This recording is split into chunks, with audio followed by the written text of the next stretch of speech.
Assalamualaikum warahmatullahi wabarakatuh. Perkenalkan, nama saya Ronaldi Kaji dari Ekonomi Syariah 6B.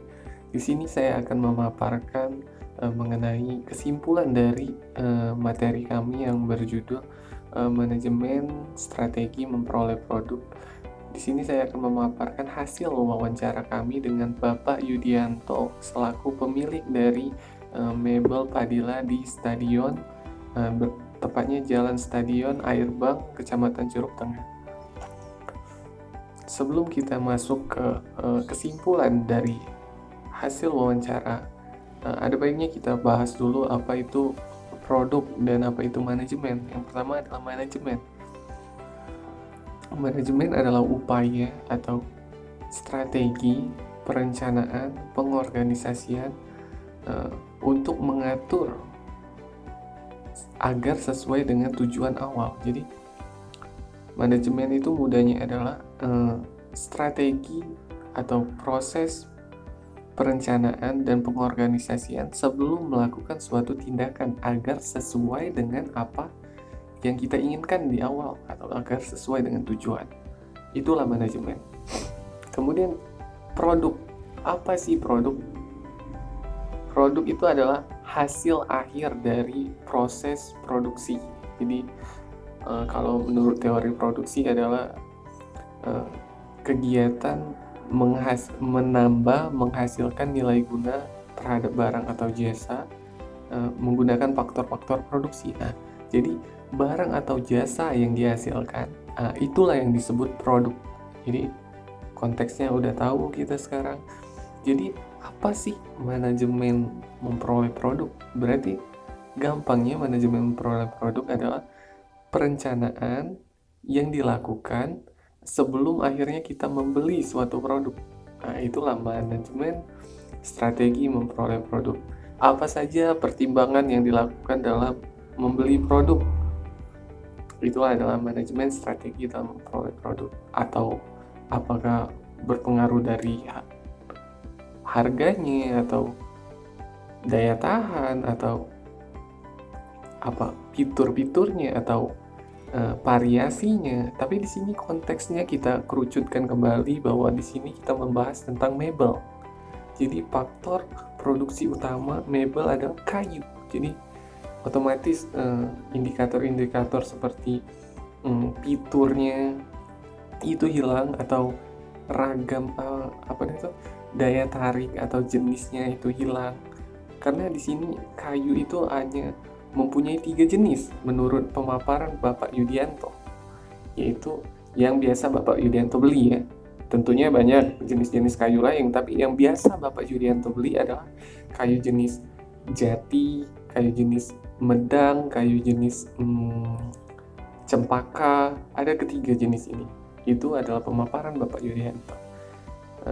Barulah ketika kami wawancara Bapak Yudianto, kami tanyakan dari mana Bapak Yudianto mendapatkan kayu yang untuk dibuat menjadi furnitur. Pak Yudianto menjelaskan bahwa dia mendapatkan kayu itu dari depot kayu. Pak Yudianto tidak menyetok kayu. Perlu digarisbawahi, Pak Yudianto tidak menyetok kayu di sini. Dan kami tanya alasannya, kenapa Bapak Yudianto tidak menyetok kayu? Dan alasannya adalah karena Pak Yudianto akan memesan kayu sesuai dengan keinginan konsumen. Jadi ketika konsumen ingin kayu jati yang dijadikan bahan furniturnya, maka Pak Yudianto akan memesan kayu jati. Jadi sesuai dengan keinginan konsumen. Sehingga stok itu tidak dibutuhkan karena ketika ada pesanan baru Pak Yudianto memesan. Jadi ini sangat-sangat efektif. Jadi efektif dan efisien gitu.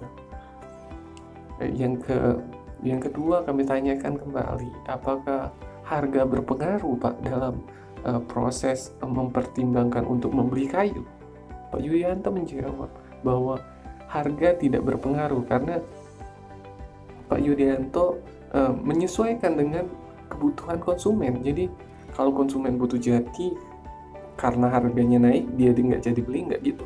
Dia menyesuaikan dengan kebutuhan konsumen, jadi harga tidak berpengaruh, kata Pak Yudianto. dia hanya melihat dari kualitas dari kayu itu sendiri melalui jenis-jenisnya tadi, yaitu jati, cempaka, dan juga medang. Kemudian kalau dari sisi Islam kan, kalau Islami kita ini uh, produk itu haruslah tidak bertentangan dengan syariat. Yang pertama, didapatkan dengan cara yang benar dan bukan barang yang dilarang. Kemudian jelas kayu bukan barang yang dilarang, kemudian didapatkan cara yang benar. Pak Yudianto membeli dari depot kayu yang legal, bukan dari penebang liar gitu. Maka ini secara tidak langsung Pak Yudianto ini sudah menerapkan prinsip syariah gitu. Menurut syariah ini udah tepat ini Pak Yudianto. Mebelnya ini udah tepat. Kemudian apa? Harga sudah dibahas kita, sudah itu jenis kayu yang dipertimbangkan. Kemudian Pak Yudianto ini dalam membeli kayu, dia mempertimbangkan daya tahan dari kayu tersebut sesuai dengan spesifikasinya. Jadi tidak ada cacat dari kayu tersebut agar konsumen puas dengan furnitur yang akan dibuat nantinya gitu. Itulah mungkin pemaparan kesimpulan dari strategi memperoleh produk dari kelompok 4 menurut saya, Ronaldi KC. Di sini dapat kita simpulkan bahwa Pak Yudianto ini sudah menerapkan prinsip syariah dalam prosesnya karena tidak ada hukum syariat yang dilanggar di sini. Kemudian efisiensi dalam membeli suatu produk, yaitu di sini karena mebel ini kayu, itu udah bagus sekali. Kemudian kami lupa ada pertanyaan lain. Apakah Pak Yudianto menyiapkan strategi khusus dalam membeli produk? Pak Yudianto tidak menyiapkan strategi khusus dan Pak Yudianto tidak diwakilkan ketika membeli produk. Pak Yudianto sendiri yang akan memesan kayu, tidak ada orang yang menggantikannya gitu kan. Kemudian apakah Pak Yudianto mengiklankan gitu? Dan Pak Yudianto menjawab tidak, dia tidak mengiklankan dan dia hanya memasang poster aja seperti layaknya mebel pada umumnya.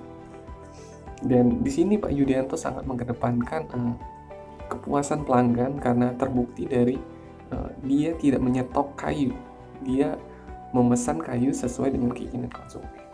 Mungkin itu saja yang dapat saya sampaikan. Lebih dan kurang saya mohon maaf.